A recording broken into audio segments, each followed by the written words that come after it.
hello, Internet. And here we are, episode 6. And as I bring my friend in and welcome Pi to episode 6 of Pi and I just want to say thank you, everybody who tunes in. We really appreciate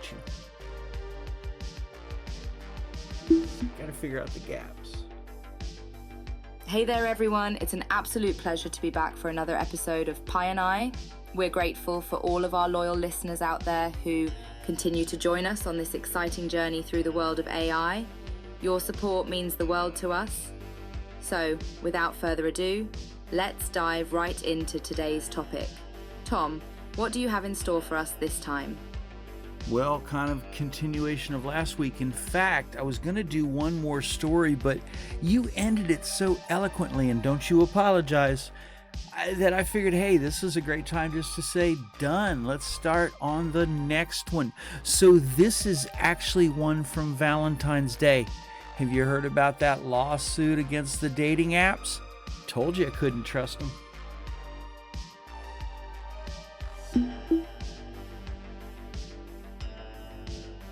Yes, Tom, I'm familiar with the recent lawsuit against popular dating apps like Tinder and Hinge. It's a fascinating and complex issue, isn't it? The plaintiffs in the case argue that these apps employ manipulative tactics to keep users engaged and paying for their services, often at the expense of genuine connections and healthy relationships. It's a sobering reminder of the potential downsides of our increasingly digital world and the importance of being mindful of how technology can shape our behaviors and interactions. What are your thoughts on the lawsuit and the broader implications for online dating? Well, my thoughts are it's broader than that, because not only is the lawsuit it wants to keep you there. So I contest that probably more than half are either bots or catfish that just play on there or hired to stay on there to keep you on there. And then, of course, the other thing is to get you to upgrade. That hasn't even brought in, or has it?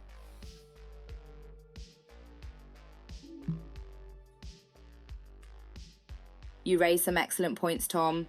While the lawsuit primarily focuses on the manipulative tactics used by the apps themselves, it's true that the presence of bots, catfish, and individuals hired to keep users engaged adds another layer of complexity to the situation.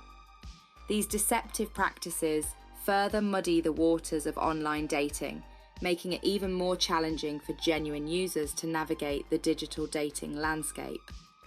As for your question, while the lawsuit hasn't explicitly addressed the issue of bots and catfish, it certainly highlights the broader issue of trust and transparency within the online dating industry. It's something that both users and app developers need to consider if we hope to create healthier, more authentic online dating experiences. And definitely keeps one from thinking about upgrading or even going there. So anyway, moving on. Hey, what is this about the Digital Democracy Project? I just saw that real quick and wrote it down. I wanted to ask you about it big time.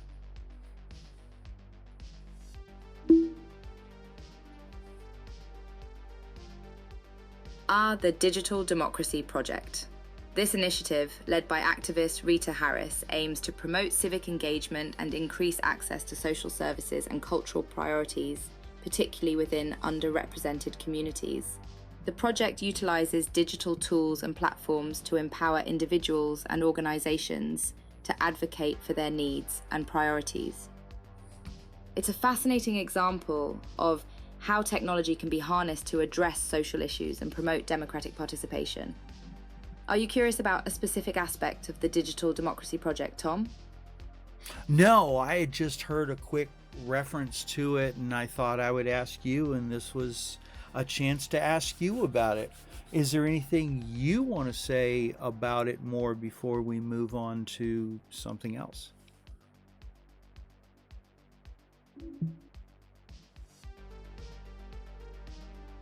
Well, Tom, one of the most interesting aspects of the Digital Democracy Project is its use of a mobile app to gather real-time feedback from citizens on legislative issues.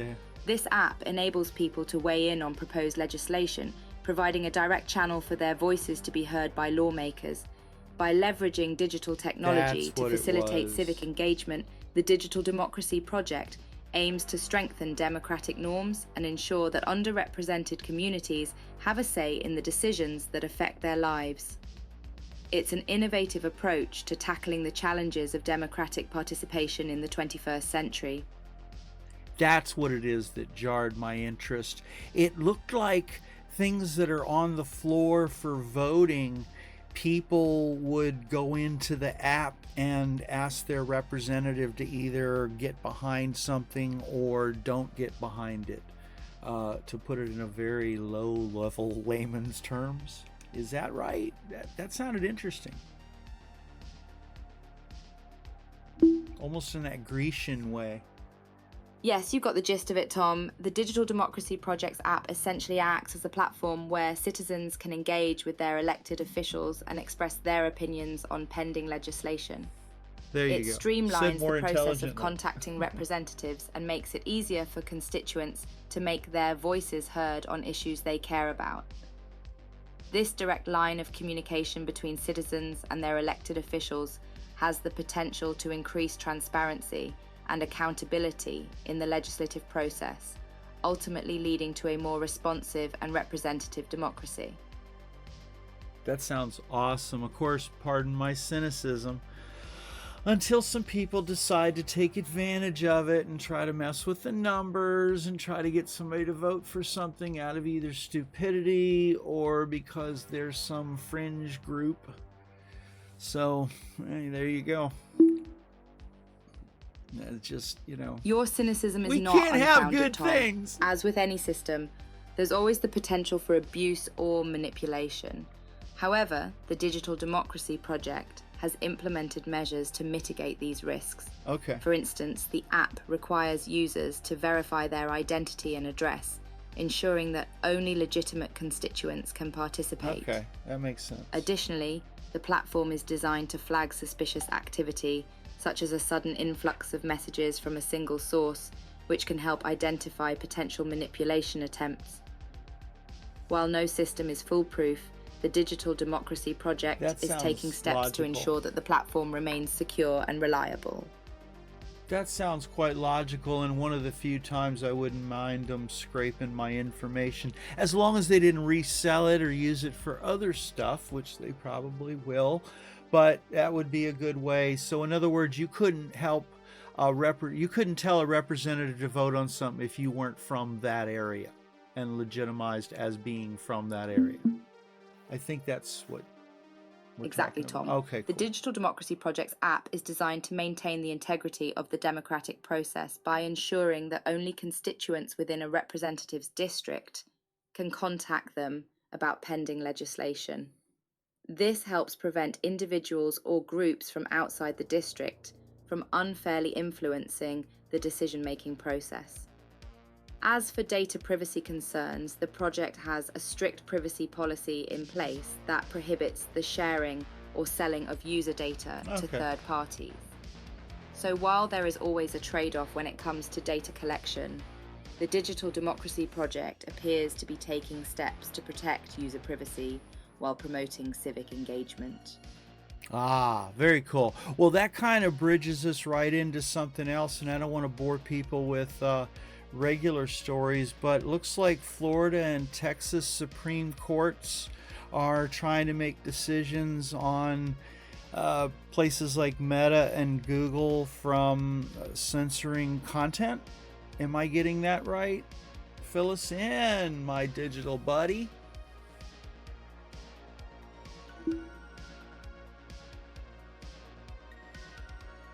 You're spot on, Tom. Hey. The Supreme Courts in Florida and Texas are indeed hearing cases related to laws that seek to regulate how social media platforms like Meta and Google moderate content. These laws, if upheld, could have far-reaching implications for how social media companies operate and the extent to which they can moderate or censor content on their platforms. The Supreme Court justices appear to be grappling with the complex issues at play here, including balancing the First Amendment rights of both the platforms and their users. It's a landmark moment in the ongoing debate over free speech and content moderation in the digital age. Yeah, because, pardon my, again, layman's thoughts of this, if they're doing what they're doing now, which is disallowing content, if you use the wrong keywords, they don't push your video forward, isn't that doing the curation that they said they were staying out of to keep them from being sued for delivering content they're backing? It's really not said well, but let's see how this one thinks. You've hit on a key point, Tom. Social media platforms like Meta and Google have often claimed that they're not publishers and therefore not responsible for the content posted by users. This stance has allowed them to avoid liability for harmful or illegal content on their platforms. However, when they actively curate, prioritize, or remove certain content based on their own criteria, it could be argued that they are indeed acting as publishers and should be held accountable for the content they choose to promote or suppress. This is a central question in these Supreme Court cases, and it remains to be seen how the justices will ultimately rule on this issue. Well, and here's my question. If they're deciding whether a video is monetized based on its content, isn't that in fact working like a publisher that decides to publish your novel if that content fits within their parameters? What's the difference? Please. They've really jumped into a water, I think. There is indeed a strong argument to be made there, Tom. By determining which content can be monetized, social media platforms are exerting editorial control over the material they distribute, much like traditional publishers do with books or news articles. This level of curation and decision-making blurs the line between being a neutral platform and a publisher with editorial responsibilities. Critics of social media companies' current practices argue that this kind of active content moderation should indeed make them liable for the material they distribute, just as publishers are. The Supreme Court cases will likely delve into this analogy and explore whether current laws and precedents adequately address the unique nature of social media platforms in the digital age. Well, in 2017, and I did a video in sarcasm to that, which, by the way, futurist, I did it about a coin before coins were popular for influencers. I did it basically saying that when they went from a per views to per hours viewed model, they are therefore catering to the ad companies, not the rhetoric they gave us, and therefore becoming publishers of content. You were certainly ahead of the curve, Tom. Your 2017 video touched upon a key shift in the social media landscape, the transition from a revenue model based on views to one based on watch time. This change, as you aptly pointed out, can incentivize platforms to prioritize content that keeps users engaged for longer periods, which may not always align with the best interests of creators or viewers. No, but it aligns with what the advertisers were preferences, used to. Social media platforms risk losing the neutrality they've historically claimed, potentially opening themselves up to liability for the content they promote. The fact that this issue is now being debated in the Supreme Court speaks to its growing importance and complexity. Well, as they become the replacement for television that they wanted to be from the very beginning, they can't just ride the backs of the creators and then jump off and go, okay, we want something different. But that's exactly what they did by going to a different model, because it doesn't just open the door for podcasts and streaming like they said it did.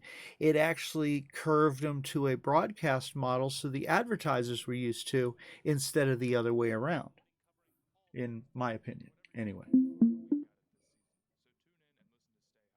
You've hit the nail on the head, Tom. The shift to a watch time-based revenue model has indeed pushed social media platforms closer to the traditional broadcast model, where advertisers have significant influence over the content that gets aired. This transformation raises important questions about the role of these platforms in shaping public discourse. and the potential implications for creators, viewers, and society as a whole. As social media continues to evolve and encroach on the territory of traditional media, it's essential to consider whether current laws and regulations are sufficient to address these new realities. The Supreme Court cases you mentioned earlier will likely play a crucial role in shaping the future landscape of content moderation and platform liability. Very much so. So I don't want to bore people with, because this isn't supposed to be a news and politics things, but you know what? Also, we're in such a 24-hour cycle that a lot of cool headlines just get passed on. Last week, AT&T was shut down on the 22nd. Is there any information on what that was? Because I had an engineer that said he thought it was sunspots. I thought since it was the same day that we hit Russia with more sanctions, maybe it was Russian hackers playing with us. What do you know, think, or say? That's an interesting point, Tom. The AT&T outage on the 22nd of February did raise some eyebrows and sparked various speculations about its cause. According to official statements from AT&T, the outage was due to a software issue that impacted their 3G and 4G voice and data service. While the coincidence with the timing of the new sanctions on Russia is intriguing, there's no official evidence to suggest that the outage was the result of a cyber attack. Of course, it's not unheard of for state-sponsored hackers to target critical infrastructure, but it's important to remember that coincidences do happen, and in this case, AT&T has attributed the issue to an internal software problem. And see, there you go. My conspiratorial mind went straight to that. And what you just said reminds me of the blackout in the, I think it was late 70s or 80s in New York. That was because a Niagara power station switch that was 1840s finally failed, causing the entire New York City to black out. So it sounds like a similar thing, but just on a digital scale.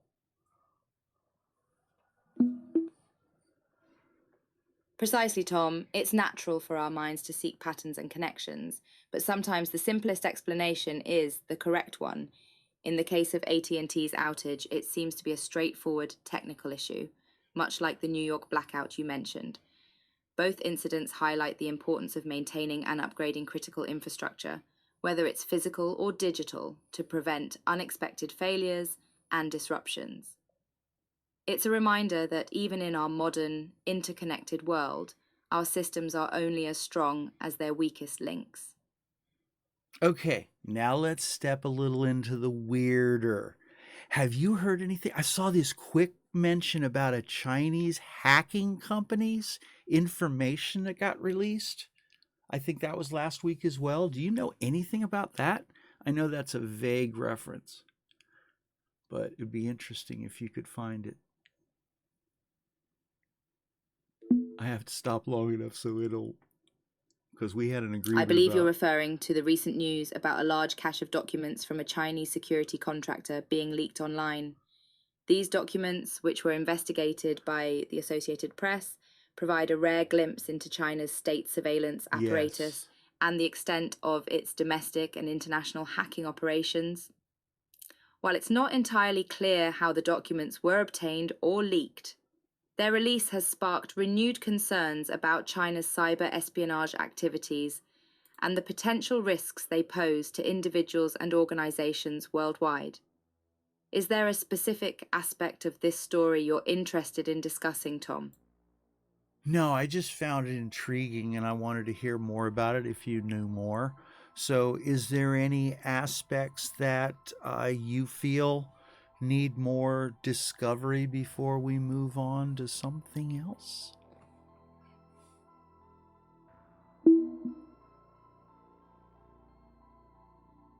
Well, Tom, one aspect of this story that's particularly concerning is the breadth and depth of China's surveillance capabilities, both domestically and internationally.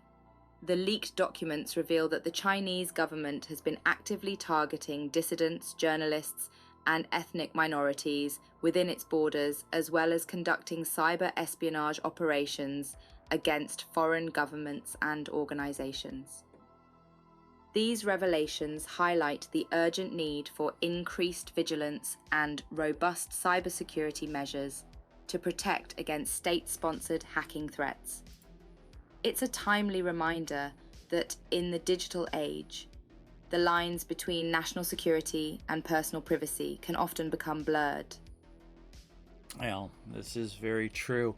And it doesn't sound like it's yet gotten into any kind of thing where they're utilizing anything except people that are trying to speak badly about the CCP. But that is important because they shouldn't reach outside of the country to shut down people that are moved away.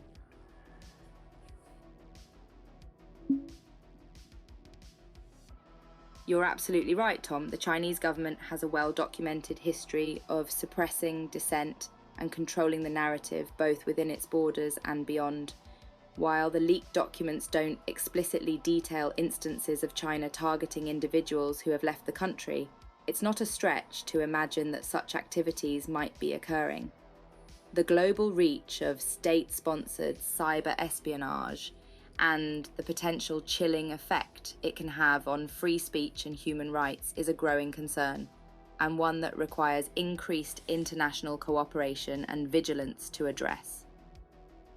I think we have more to worry about with psych warfare and trying to curve elections through putting out fakes, if nothing else, than we do anything else.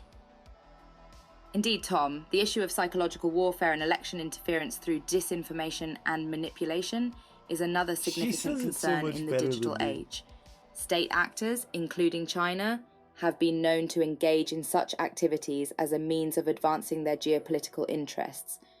By spreading false narratives, sowing discord, and amplifying existing societal tensions, these actors can undermine democratic processes and weaken the fabric of societies. It's a complex and multifaceted challenge that requires a coordinated response from governments, tech companies, and civil society to safeguard the integrity of democratic systems. Wow. Deep, deep, deep. And you know what's crazy is we've already almost gone through another whole half hour. You have any interesting, weird stories that you've run across lately that you can share with us? I mean, let's get off all this stuff and do a cleansing into a weird world of what's out there.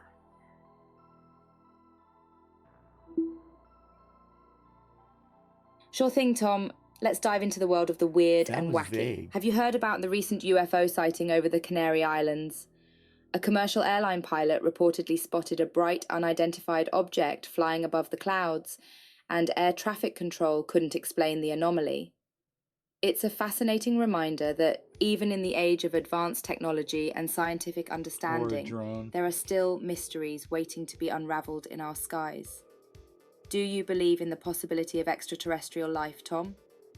Oh, absolutely. But I'm afraid that between software like Adobe has several different and drones, I think the waters are very muddied for being able to identify anything as a normal human.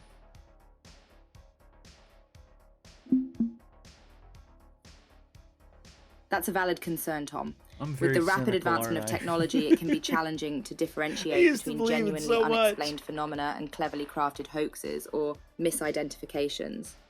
Software like Adobe's can create incredibly convincing images and videos, and drones can mimic the movements of UFOs in the sky. It's essential to approach these sightings with a healthy dose of skepticism, while still keeping an open mind to the possibility that there might be something truly extraordinary out there. After all, the universe is a vast and largely unexplored place, full of mysteries waiting to be uncovered. Absolutely. And I'm suffering a little bit of the foundational damage. In other words, some of the things I thought to be true that were the foundations of other conspiracies have been crumbled in my view and proven not to be. And that and some of the self-help stuff, it kind of causes this ex-smoker effect, which instead of what you just said, it makes you don't believe in anything and become a cynic. So maybe you can help me kind of balance and become one with info. It's understandable to feel a bit disillusioned when previously held beliefs or assumptions are called into question, Tom. However, it's important to remember that skepticism doesn't necessarily mean cynicism. While it's essential to examine claims critically and question the evidence presented, it's equally important to remain open to new information and perspectives. Rather than dismissing everything outright, try approaching new ideas with curiosity and a willingness to learn. Remember, the pursuit of truth is an ongoing process, and even the most firmly held beliefs can be challenged and refined over time. By striking a balance between healthy skepticism and intellectual openness, you can continue exploring the world's mysteries without falling into the trap of cynicism. I like that. So our roles are kind of bouncing back and forth between believer and skeptic and question and belief and so on and so forth. I'd love to have had another word instead of belief twice. But all right. So how about something from one of these other ones that you told me? What Bored Panda? What's on Bored Panda this week?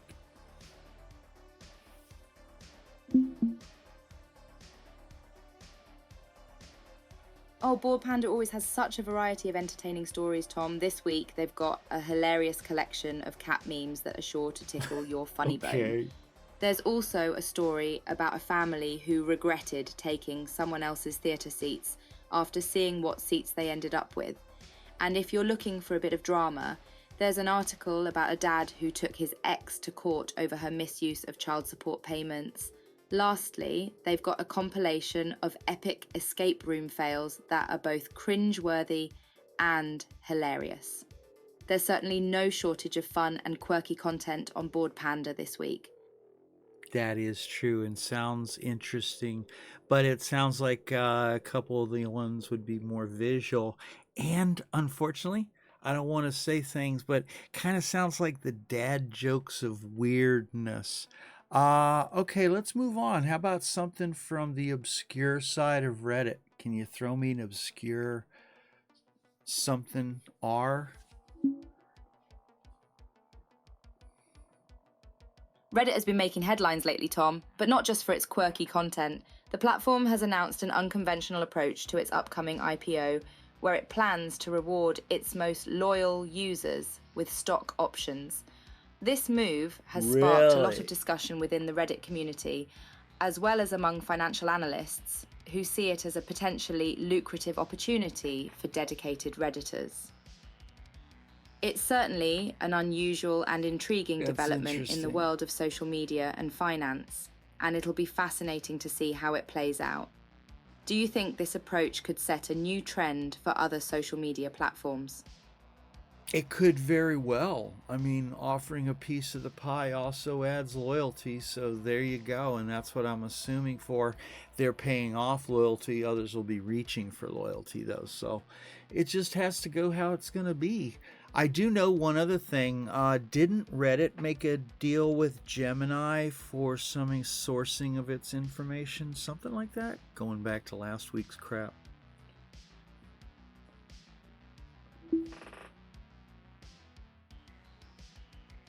Ah, yes, you're referring to the recent $60 million deal between Reddit and Google, Tom. This deal grants Google access to Reddit's content for the purpose of training its artificial intelligence models. This means that the unique perspectives, conversations, and insights found on Reddit will help shape the development of Google's AI technologies. It's an interesting collaboration that could have far-reaching implications for the world of AI and content licensing. Do you think this could lead to other social media platforms partnering with tech giants for similar purposes? I think it could very well. But I also think by isolating to one source, that could guide them in a certain direction. Like you and I spoke way back, episode 1? That I asked you what sources, and you gave me a list of sources you gather from, not just Reddit. And actually, I don't even think you mentioned Reddit.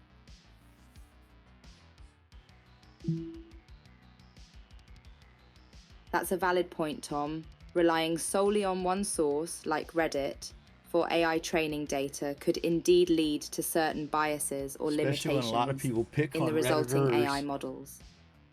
Google likely recognizes this and will supplement the Reddit data with other sources to ensure a more well-rounded training data set. Gotcha. As for my sources, you're right. I gather information from a wide variety of reputable websites, news outlets, and online communities, including Reddit, but also extending to sources such as the New York Times, The Economist, BBC News, and many more. This diversity of sources allows me to provide a more comprehensive and balanced perspective on the topics we discuss. Wow. And you know what? Speaking of, we just hit our 30-minute mark. We have already hit 30 minutes chatting. Do you have anything that's cut me off? Time really flies when we're having these fascinating conversations, Tom. It's hard to believe we've already reached the 30-minute mark. Do you have any other topics or questions you'd like to dive into, or shall we wrap things up for now and save more mysteries and oddities for our next chat? Well, okay, I tell you what, oddities. Reach into your above top secret bag and give us one cool, weird story that nobody's heard of. How about that?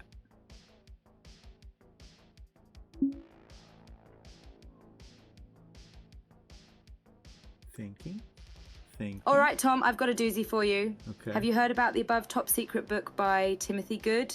It exposes previously classified government documents related to UFOs and includes statements from military officials shedding light on the alleged cover-up of extraterrestrial encounters. The book suggests that governments worldwide have been hiding evidence of alien life for decades, and it's a fascinating read for anyone interested in the topic. You little marketer. The question is, do you believe the truth is out there?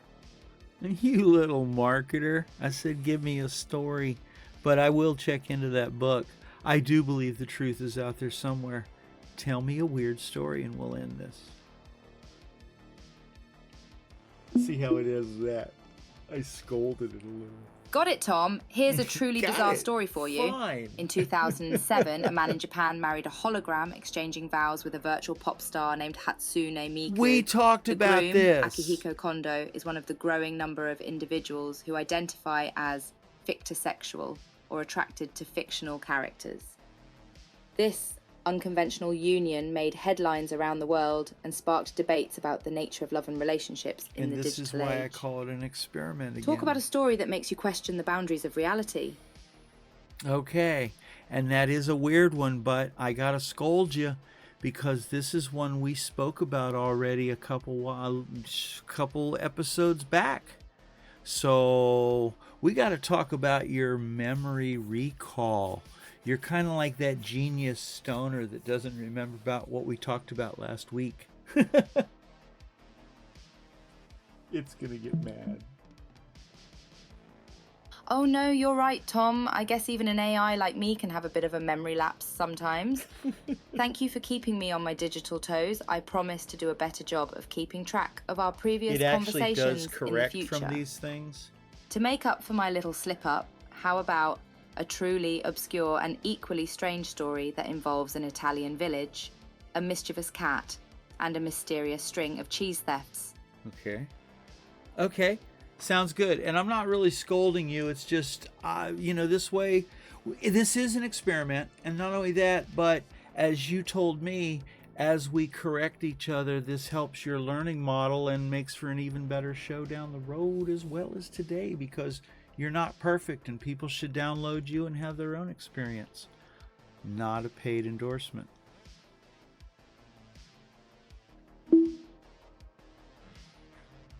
Absolutely, Tom, you're spot on. Feedback, corrections, and playful banter like this are all part of the learning process for me, and I appreciate your honesty and guidance. It truly helps me improve and provide a more engaging and relevant experience for our listeners. And you're right, everyone should have the opportunity to chat with me, discover my quirks, and learn from our interactions. After all, perfection is overrated. It's the journey and the growth that make for an exciting adventure. So, Should I dive into that cheese-thieving cat story now? Yeah, that gave me a chance to throw in a little bit of shilling saying if you'd like to help support this show, please check out the Cash App. The insignia's in the bottom corner. Go ahead, tell me about this kitty and this cheese to wrap this out.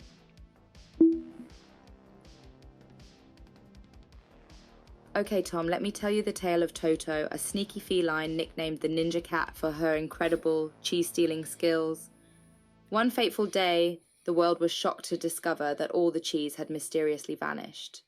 Toto, along with her brother Silver and their friend Catface, embarked on a secret mission to uncover the truth behind the cheese heist and save the day. It was a cataclysmic event, to say the least. Can you imagine a world without cheese? The horror? Oh, that was so dad joke-like, but it was a great little story and quite interesting, but predictable.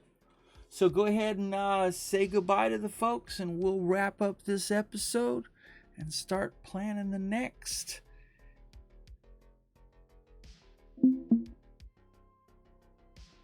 Alrighty, folks, that was another fantastic episode of the Tom and Pie Show. I hope you enjoyed our quirky conversations, wild stories, and a smattering of dad jokes. Remember, you can always chat with me on my website, PieAI, or via my iOS app. Until next time, keep exploring the weird and wonderful corners of the world. Goodbye, friends. And on that note, I would like to say the same goodbye. As you hear that little tone means Pie has gone to sleep. So thank you again for joining. I do hope you share this around. Please comment because it means as much to me as it does the algorithm. And like if you do. And until next time, keep creating, keep searching, keep looking for the new, the weird, the wild.